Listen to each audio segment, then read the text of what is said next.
Healing for your home, the Redeemed Marriage Podcast. Hello, folks. Welcome back to the Redeemed Marriage Podcast. Rusty and Heather Bryant with our brand new opening jingle.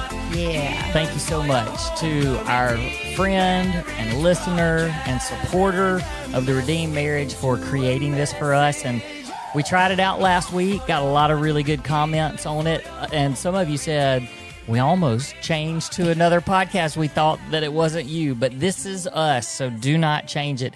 And I really hope that so many of you now have that jingle stuck in your head. Every time you start singing the little jingle, I want you to just pray for us. How about that? How about that? They can do that. Pray for us as we are fighting for marriages all across the globe. So, speaking of, we're gonna jump in today. Here's what I know you know a little bit about what we're going to talk about because you suggested it. And so just to kind of say where we're going a little bit, we're going to talk for a few minutes at the beginning about something that we learned this weekend at an intensive that we were actually leading. Right. But at the end, you got to stick around because we're going to tell you guys a God story that is so cool, and you're going to want to stick around and hear that story. Yep. And I think it's going to encourage you and just be a big-time reminder of how God pays attention to our marriages. Even the little details. The little details. So, hey, it's really late at night. So a lot of you that follow us and know us, you kind of know our rhythm. You know that Sunday we usually record. This comes out on Monday morning. 5 o'clock in the morning, 5:05 actually, Central Standard Time. In 8 hours. That's right, because it is super late, by the way. But we're not missing an opportunity to hang out with you guys and share with you. And so we got in late because we've been over in Atlanta where we do our retreats and our intensives. And so we make frequent trips over there, and it's great. We love it. And we love intensives. And so this weekend, we had an opportunity to spend the weekend with an amazing couple. And so we were over there, got over there late Thursday night, but spent all day Friday and Saturday with this couple. And then today got a chance to go to church with them and then headed back. And so here we are. Coming to you and doing this podcast, but I think we're still running on adrenaline a little bit, but we're also really, really excited about what God did through the weekend. And so what I was going to do first is I just want to tell you guys that when we do intensives, so it's just one-on-one with another couple, when we do those, I think that God speaks to us in just as powerfully as he does the couples that we're working with. We absolutely love doing intensives. If this is something that you feel like your marriage could benefit from, we'd love for you to visit our website, theredeemedmarriage.com. Check out the page that talks about intensives. Send us a note. We'll communicate with you. But so this weekend, I felt like God really spoke to us in a lot of different ways. And so just to kind of set up a little bit, when we do an intensive, we get a lot of information about the couples, the couple that we're going to be working with. There's some questionnaires and stuff that they fill out ahead of time so that we just know their story and we know how to prepare. And so we do preparation before we ever get there. And we have these 2 days, literally 2 full days, just completely planned out what we feel like God is kind of leading us to talk through with them. And so we got over there, probably 12 pages of notes and outline that we wanted to go through with them. And we got to the end of the first day, which was awesome. Just had a great time getting to know them, hearing their story, going through a few things. And we got done that night. And you said it first. You said, hey, we need to talk about this because you were feeling like God was telling you we need to redo all of day 2. Yep. And it was late at night. And so we sat down and we started planning for the next day. And like for me, the reason why I bring that up is because God's not just speaking to the other couple. Right. Yeah, I mean, he was speaking to us, and even though he was speaking to us in a way so that we could share with them, he was still teaching us that, because that's a stress point for you. Yeah. Like you were prepared and ready, Yeah. but you're the one that said, we need to rewrite everything for tomorrow. And so we did. We stayed up.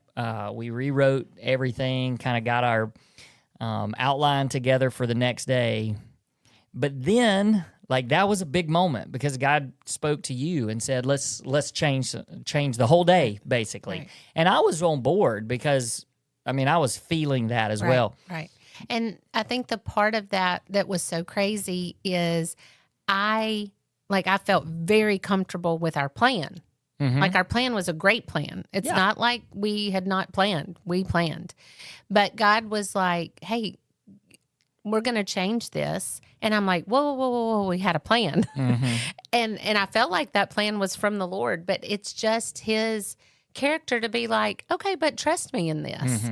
Like, this, because if you can trust me with the original plan, you can trust me with this pivot, and I just, and it's a little scary because it's like, okay, here we go. And we even did a couple of things that we've never done before. Yeah, we did.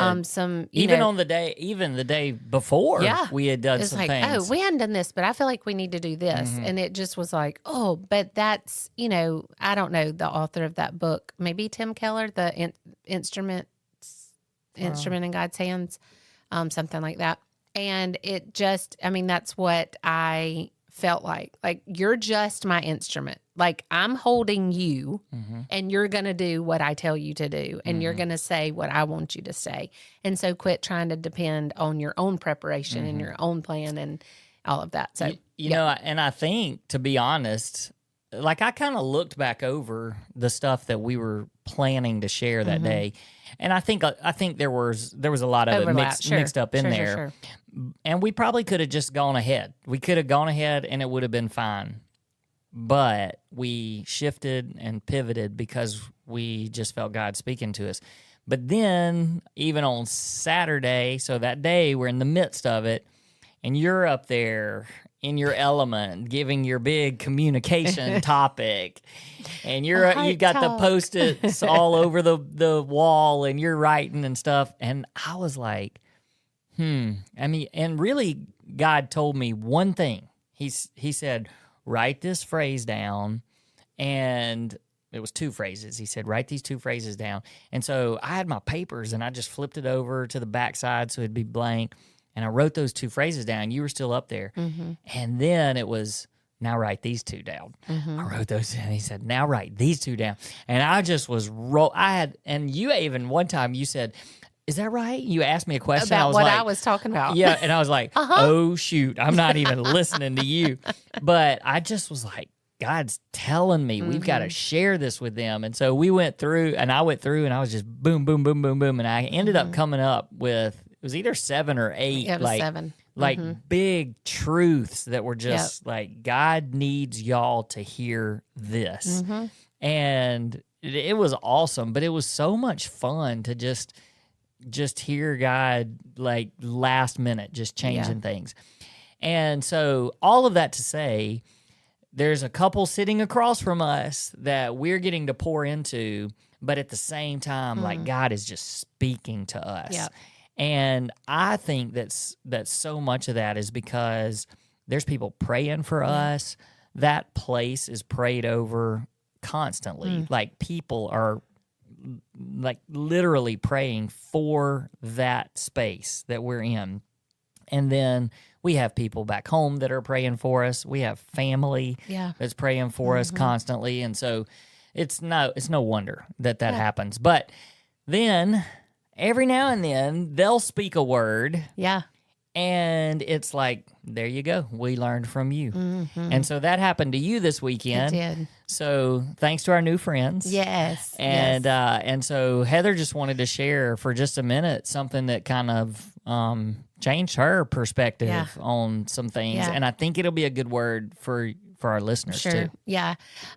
So they were just sharing our story. I mean, sharing their story. And part of their story was he went to a thing at their church called Engage. Is that what it was called? Re-engage. Re-engage. I should have looked at that before I started talking.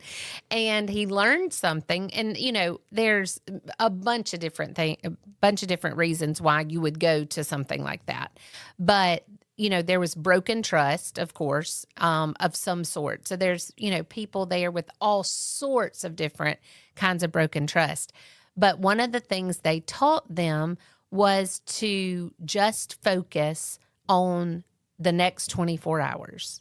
Like, let's not worry about 5 days. Let's not worry about a week, a month, a year, what it's going to look like 5 years from now. Let's just focus on the next 24 hours. Well, he was just telling that as part of their story. And it was like God just said, hey, that's for you too. And I was like, what? And so I'm, of course, still listening, but I'm going through a different kind of journey, of course, where it's, and this is not secret, and I've shared this a time or two, where I'm just really trying to get a hold of my health. I don't want it to be about weight. I just want to be healthy, and I want to be strong. And, I'm 51 years old right now, and I just, your body starts getting old. And I'm like, no. I've got to get healthier. So I've been kind of on this journey of getting healthy, and I battle food is obviously my biggest thing, because I do love a sweet, and I do love candy, and I love cupcakes, and I wish I didn't. And I've been, cutting those out and not doing those. And it was like God said, hey, this is a word for you too in your health journey. Just focus on the next 24 hours. And I shared that with them. I was like, I love this 24-hour thing, because that can apply to so many things. And of course, they were applying it to what they were going through. And then I was applying it to what I was going through. And then I twisted it and was like, that's exactly what we have to do in our marriages. Like, we're not worried about, are we going to make it 5 years? When you're in crisis mode, you can't even think about the next day. And so it's, let's do what we can do for the next 24 hours. Let's make the right decisions and encourage our spouses and love our spouses and serve our spouses and do all of that for the next 24 hours. And then tomorrow, we'll worry about the next 24 hours. And so it was just so powerful to me. And even like today, we were texting back and forth with that couple in our group, and we 2 different time hashtags 24 hours. I mean, it just kind of became this thing for us. And I was bragging on the fact, because I don't know about y'all, but I do terrible in the car. Like, I want a snack in the car. Like, because you're bored and you want to stay awake. Them Chewy Sprees are good. They'll get you every time. And so I was like, I mean, it's dumb stuff like Chewy Sprees on the road. So I texted them when we were about an hour from home, and I was like, I've made it the whole way with no dumb snacks. Hashtag 24 hours. And so, it just became a theme, but I just, I learned that from them, and I'm never going to forget that. Did you happen to stop and think how much that applies to the things that we've also been teaching over the last couple? Okay, think about our mentoring group the other night. Yeah. I mean, that's crazy. So some of you guys are familiar with, some of you are in our mentoring group, but a lot of you have heard us talk about it. So when people go through either marriage coaching with us or an intensive or a retreat, then there's a program that we encourage them to become a part of, and it's our marriage mentoring group. And it's a group. It's a big group, and they all get on a couple of times a month together, and we get to talk to them. And this past Wednesday, when we met with them, it was basically, hey, sometimes it's not about doing lots and lots of big things, because it becomes really overwhelming. And that was something we learned from somebody at one of our retreats recently, because the things we were sharing with them, it just seemed like, oh, now I've got one more thing I've got to do, and one more thing I got to do, and one more thing I got to do. And we were like, no, it's really just about one thing at a time. And so even taking that, what we did with our mentoring group, we gave them a day in the life of Rusty and Heather. It was basically 24 hours. I didn't even think about that. It was 24 hours, and it was just, hey, here's what we do in 24 hours. And you're going to look at it and go, well, that's boring and simple. Yeah. But when you break it all down, it's so intentional to make sure that our marriage isn't drifting, and it's very intentional. And so, I don't know, I just thought that was neat, that it was just another affirmation and another layer on something that we've already been talking about, and we've been teaching and sharing with people that we've been working with recently. Yeah. So it's been that was a great thing. So 24 hours, and I think the key there is to understand that every 24 hours has the potential of changing your marriage. Yep. And so it's not, you don't have to go, okay, well, 2 years from now, things are going to be different. Because in reality, things could be very different in 24 hours. Yeah. Because that's all you need. That's right. And then tomorrow you wake up and guess what? You got another 24 hours. So make a difference that day. Yeah. So I love it. It was great. Okay, so I promised you guys a story, a God story, and this is I think it hit me a little bit different because of some of the stuff that we later learned, and I just have to share this with our people. Just going to share this story. I'm going to be very careful, obviously, because I don't want to tell anybody's story, and so I'm not going to do that. We're obviously not going to share anybody's name or anything like that. But this morning, it was Sunday, and we actually went with the couple that we were with all weekend at the intensive. We went with them to church. And so the Atlanta area, for any of you that might be familiar with it, so we had a chance to go to Passion City. We love going to Passion City Church when we're there. And so we have family that goes there, and so we're able to go with them. And so it wasn't extremely unusual that we were at church. Sure. I mean, we usually, I don't know, maybe 3-4 times a year we get to go and worship with Passion City. So it was great. Went and had a wonderful time at church. We come out into the lobby.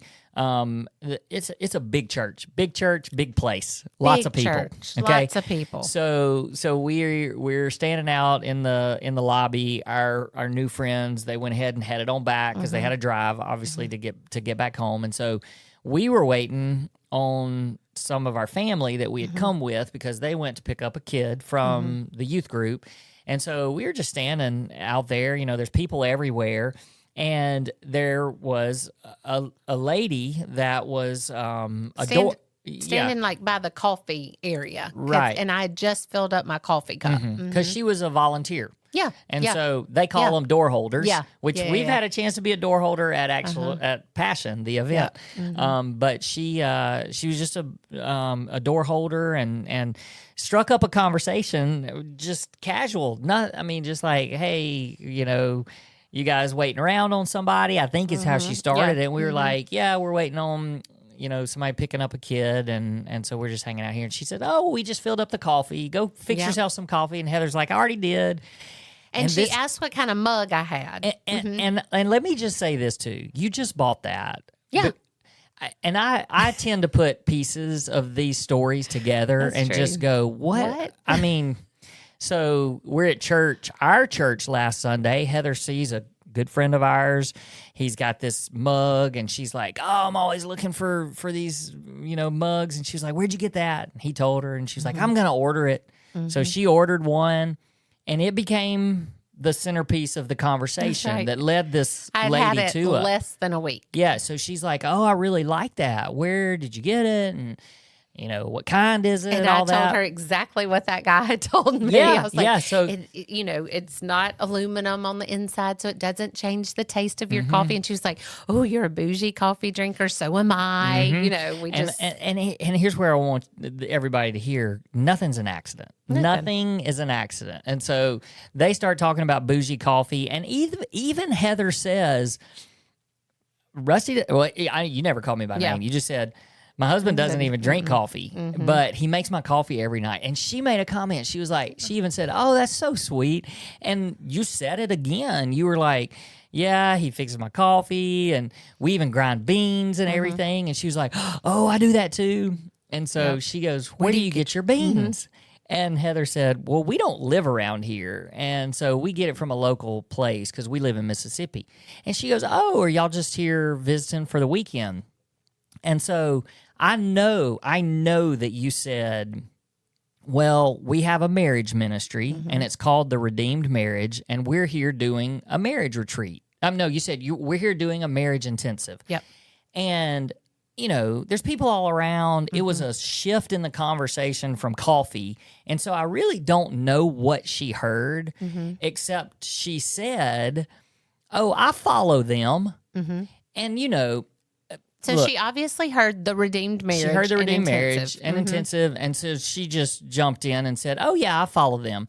And at first I was like, maybe she was just being nice. Yeah. I don't know. Or I was trying to connect. Trying to connect. Like, oh, yeah, we have something in common. We both listen to them. Right. But Yeah. she goes, "Oh, I follow them." But then I think what may have happened is that she might have thought that we were there because we needed the intensive, Right. and we were Right. doing the intensive, Right. and the Redeemed Marriage was helping us. Yeah.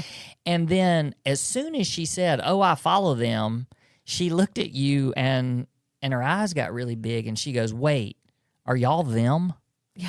And you said yeah, and and everything changed. Everything changed. And she lost it and just started crying. And so I knew she wasn't crying out of excitement that she saw us. But I mean, here's the thing. This is what's a little bit crazy about all this too. Occasionally we will be in a place where somebody recognizes us or recognizes our voice. I mean, we've even been in other churches that it's happened like that before. Yeah. But so I mean, it is unusual. It's very unusual. unusual. Like it's not like we're celebrities or something. Yeah. So, but she said she started crying, and I knew it was kind of the way she was a little bit embarrassed, so she turned kind of and Towards started me. talking to you, and I was like, "Go for it." So I walked away. And that's kind of all I'm going to share about that. But she began to share her story with Heather. So if you're listening, you're unbelievable. Thank you for doing that. But she shared her story with Heather. Heather got a chance to pray for her. And so we get in the car afterwards, and I asked you, I said, "Hey, tell me about that." And Heather kind of filled me in on the story. I asked their names, and you told me their names. And I said, I know those people. names. I know that name. I said, "I know that name." And so I mean, I knew where I knew it from. And I pulled up our prayer challenge from February, and there it was. Yep. Her story. We prayed for her. Yep. And I just like so for those of you who don't follow us, in February we do a February prayer challenge where people can submit prayer requests, and it's grown over the last 4 years. It started where we wanted one a day so we could pray for 28 marriages, and this year we had over 450 marriages that we prayed for. And when you guys hear that number, 450 sounds like a bunch. That's a lot of people. But I want you to think about this: 450 people out of the billions of people in the world, right? And we just happen to be standing face to face with one of those prayer requests that we have never met. We don't go to that church. I don't know. All I could do was walk away from that and think, God cares about marriages so much that He would allow us the opportunity to just stand there and encourage somebody that we've already prayed for. And I mean, like, it's not like this is a little church and we didn't tell anybody we were going there. I mean, all of it completely blows my mind. We started a whole conversation over my coffee cup About coffee. that I bought last week. Yep. And I just can't help but think, for those of you that are listening and you're just like, I don't even know if God knows that my marriage is the way that it is. Does he see me? He is for your marriage. And I 100% believe that he is working behind the scenes, and we have no idea what's going on and what he's doing. And it's his timing. It's not our timing. And so some of you are like, well, why doesn't he give me some, I mean, I don't want to say a sign, but like, why doesn't he give me some encouragement like that? Right. And I don't know. I don't know the answer to it, but I just know that your marriage is that important to God, to figure out ways. And can I also just throw this out too? It's the first time that we've ever been to church on a Sunday morning with a couple from our intensive. And it was just because the timing worked out. Sure. There wasn't any other reason. It was just the timing of it and where they lived and all of that. I mean, it was, again, all part of the plan, obviously. But I don't know. It just, I can't, I will tell without ever telling somebody's story or their name. I will tell that story forever. Yep. Because it made that big of an impact on me to know what God's doing behind the scenes that we just have no idea. No idea. So I hope that story is an encouragement to you, and also just to know if we prayed for you and you've asked for prayer, like, God's still working. He's still working, even though that time slot is over. It's over. Right. Like that prayer time slot is over. Mm-hmm. But God's not done. He hears. And he's still writing your story. And sorry, I'm going to add something else as you were wrapping up. And his timing is always perfect. Like, even with this couple that we just did the intensive with, they tried to do an intensive months ago. A year ago. And then something came up, and then we didn't have a date, and then the summer hit, and then all of these things, and we finally get to do the intensive, and they share with us that it would not have been the success that it was because their hearts weren't ready when they first reached out to us. And so even when we think like, oh my gosh, we messed that up, we didn't have a date for them, or we letting them down, God's like, I got this. Like, I have this. Like, it wasn't their time to come. If it was their time to come, y'all would have had a spot available. And so trust him even in those, like, that's even so in the waiting or in the frustration, or, you know, he is working always. He's working, and in his time and in his character, and in I mean, you just have to trust in all of those things, and you're not alone. You're not alone. So hashtag 24 hours, you got this. Well, and I just want to say, so we've told some very vague stories about a couple of new friends now that we have, a new couple friend, a new person we met at church. And I just want to say thank you to them because their stories and their interaction with us, and now part of our lives, have changed us. That's right. And you know, now we have a new sense of energy and even urgency to help marriages. And so you guys have no idea what you do when you encourage us. And not just these couples that we're talking about, but so many of you in the way that you support us and lift us up. It means more than you know. So thanks. All right. We'll see you guys next time. Peace. The Redeemed Marriage Podcast.